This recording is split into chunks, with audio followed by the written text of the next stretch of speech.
बंधुगण team India पाई एबे कौनसी त्रुटि पाई दल रे स्थान नाही। टी20 विश्वकप 2026 रो सुपर 8 रे दक्षिण आफ्रिका ठारू हारिबा परे जिम्बाब्वे विपक्ष मैच एक करबा मर युद्ध रे परिणत होईछि, किंतु यह खबर नुहे। खबर हेउछि जे अधिनायक सूर्य कुमार यादव एवं प्रशिक्षक गौतम गंभीर प्लेइंग 11 ने तीनोटी बड़ परिवर्तन करिसेंति, जा समग्र क्रिकेट जगत रे हईचई सृष्टि करिछि। अभिषेक शर्मा एवं रिंकू सिंह को परी बड़ नामकू बाद दिया जायतिबा बेले 150 बेगर पेस आक्रमण सहित जड़े भयंकर बोलर दल को फेरिछंती। ईशान किशन को नुआ साथी किए हेबे एवं चेन्नई रो टर्निंग ट्रैक रे भारतर ट्रम्प कार्ड किए हेबे, आसंतु जानिबा एई वीडियो रे। किंतु या पूर्वरु आपनको कोन लागुछि, कोन आजि काहाकू दलरु बाहर करिबा उचित, आपनको राय गोटे गोटे कमेंट करंतु। बंधुगण चेन्नई रो एमए चिदम्बरम स्टेडियम रे एई ऐतिहासिक मैच पूर्वरु भारतीय शिविर रे अस्वस्थी रहिछि।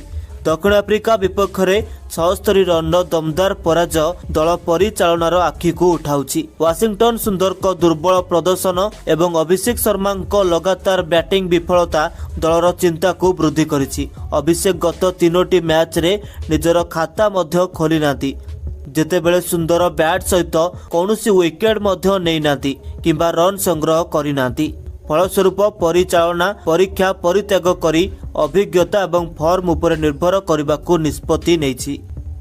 आज प्रथम परिवर्तन होछि अक्षर पटेल को प्रत्यावर्तन। सर्वबृहत एवं गुरुत्वपूर्ण परिवर्तन होछि उप अधिनायक अक्षर पटेल को प्रत्यावर्तन। वाशिंगटन सुंदर को सुजोग दिया जायतिला, किंतु से निजको प्रमाण करिबारे विफल होइथिले। चेन्नई पिच स्पिनर मानकु पसंद करिथाए एवं अक्षर पटेल तांकर घातक बोलिंग एवं फिनिशिंग क्षमता सहित जिम्बाब्वेर पिठी भांगी पारंती।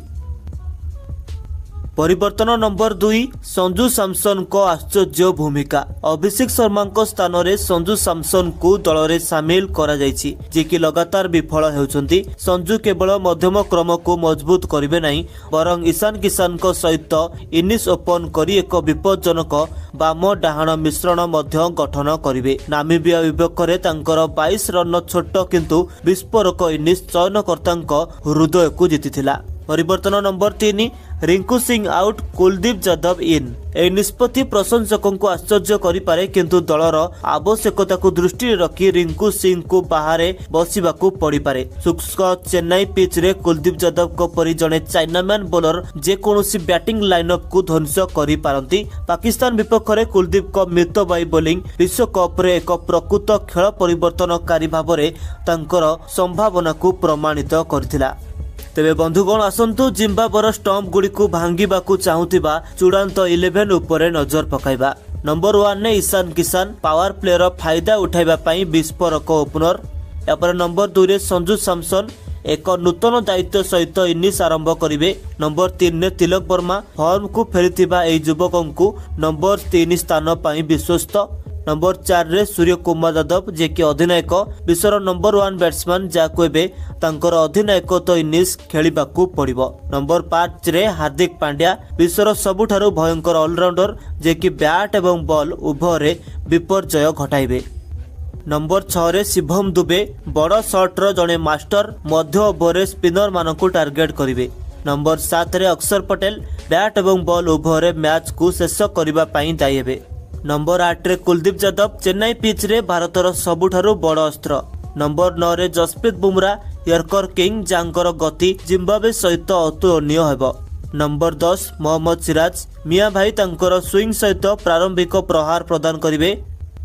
नंबर 11 वरुण चक्रवर्ती रहस्यमय स्पिनर, जे कि तांकर घरोई पिच रे विपर्जय घटाइबाकू प्रस्तुत।